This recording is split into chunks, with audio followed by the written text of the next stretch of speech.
করতে পারেন নাই, চাপ দিতে পারেন নাই।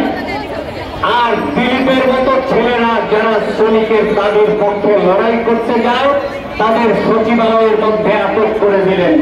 বাপের বেটা আপনারা এইসব বাপের বেটাদেরকে চাপকে পিঠের চাল তুলে দেবে শ্রমিকরা। সেই দিন চলে আসতেছে সামনে। একের পর এক আমরা অনেক সহ্য করেছি। অনেক সহ্য করতে করতে যখন দেখা যাচ্ছে কারখানায় আগুন লাগে, কারখানা ভালো করে চলে না, সুষ্ঠু ব্যবস্থাপনা নাই, একের পর এক আমরা কথা বলেছেন বিদেশি ষড়যন্ত্র হচ্ছে। সেই কথা বলে থামাতে পারেন নাই। সর্বশেষ যখন তাজরিন ফ্যাশনের শত শত শ্রমিক আগুনে পুড়ে মরল, তারপরে যখন বিদেশিরা বলল বাংলাদেশের কাপড় কেনা যাবে না, ওই কাপড়ের মধ্যে শ্রমিকের রক্ত আছে, শ্রমিকের ঘাম আছে, শ্রমিকের পোড়ার গন্ধ আছে, তখন তারা এসে একটা ব্যবস্থাপত্র নিলেন। সেই ব্যবস্থাপত্রে বাংলাদেশের 155টা গার্মেন্টস ফ্যাক্টরি ব্ল্যাক লিস্টেড হয়ে কালো তালিকাভুক্ত হয়েছে। দায় নিতে হবে সরকারকে সেই সময়ে। পরবর্তীকালে আবার আমরা বলছি বেতনের কথা, আমরা বলছি বোনাসের কথা, বলতেছে ষড়যন্ত্র হচ্ছে, ভারতের ষড়যন্ত্র বলতেছে, শ্রমিকদের আন্দোলনে নামানোর মধ্যে উস্কানি দেওয়ার চেষ্টা করতেছে, উস্কানিমূলক আন্দোলন হচ্ছে। আরে সাহেব, শ্রমিকের পেটে ভাত নাই, বেতন পাচ্ছে না, আজকে রোজার 24 দিন চলে যায়, 10 দিন পরে ঈদ, ঈদের মধ্যে শ্রমিক তার সন্তানকে একটা জামা কিনে দিতে পারবে না, একটা সেমাই কিনতে পারবে না, আর আপনারা বসে বসে বলতেছেন যে নানান রকমের চক্রান্তের কথা, ষড়যন্ত্রের কথা জানা যাবে না। আমরা এটা মানতে পারবো না।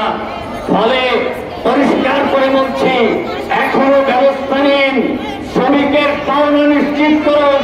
যদি শ্রমিকের পাওনা নিশ্চিত না করেন তাহলে সচিবালয়ে দিলীপকে আটকে রেখে এই আন্দোলন দমন করা যাবে না, আপনাদের গতিতে আগুন লাগবে, সেই ব্যবস্থার দিকে শ্রমিকরা যাবে।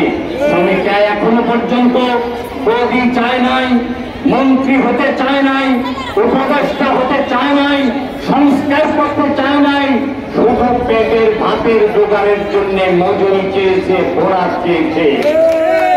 আর সেই মজুরি যদি না দেন, সেই বোনাস যদি না দেন, তাহলে যে শ্রমিকের সন্তানরা মায়ের মুখের দিকে তাকিয়ে আছে, মা কবে বেতন পাবে, সন্তানটার জন্য একটা লাল জামা কিনে নিয়ে যাবে, একটা ঈদের কাপড় কিনে নিয়ে যাবে, সেই সন্তান যখন মায়ের কাছ থেকে সেই আহাজারির জবাব না পাবে, মা যখন বেতন না পাবে, তখন কিন্তু বাংলাদেশের আরশ কেঁপে উঠবে।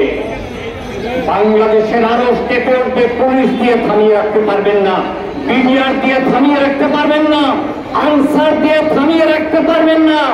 ওই হাসিনারা চেষ্টা করেছিল, হাসিনাদের সময়ে এই শ্রমিকরা দেখেছে, গাজীপুরের চৌরাস্তায় পুলিশ দেখেছে, গাজীপুরের চৌরাস্তায় আনসার দেখেছে, গাজীপুরের চৌরাস্তায় র্যাব দেখেছে, গাজীপুরের চৌরাস্তায় বিজিবি দেখেছে, গাজীপুরের চৌরাস্তায় হাফ ডজন বাহিনী দিয়েও ওই শ্রমিকদের আন্দোলনকে দমন করা যায়নি। শেষ পর্যন্ত সমস্ত পুলিশ, র্যাব, বিডিআর, আনসারকে পান্তা করে দিয়ে শেখ মুজিবুর রহমানের মেয়ে শেখ হাসিনাকে উড়াল দিতে হয়েছিল।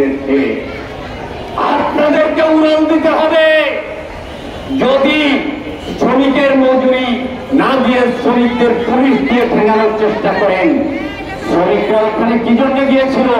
সচিবালয় দখল করতে গিয়েছিল? না, তা যায় নাই। শ্রমিকরা কি সচিব হতে গিয়েছিল? তা যায় নাই।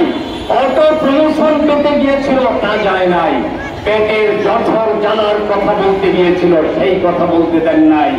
সেই কথা বলতে না দিয়ে তাদের লাঠিচার্জ যখন উপহার দিয়েছেন, এর পরিণাম আপনারা পাবেন।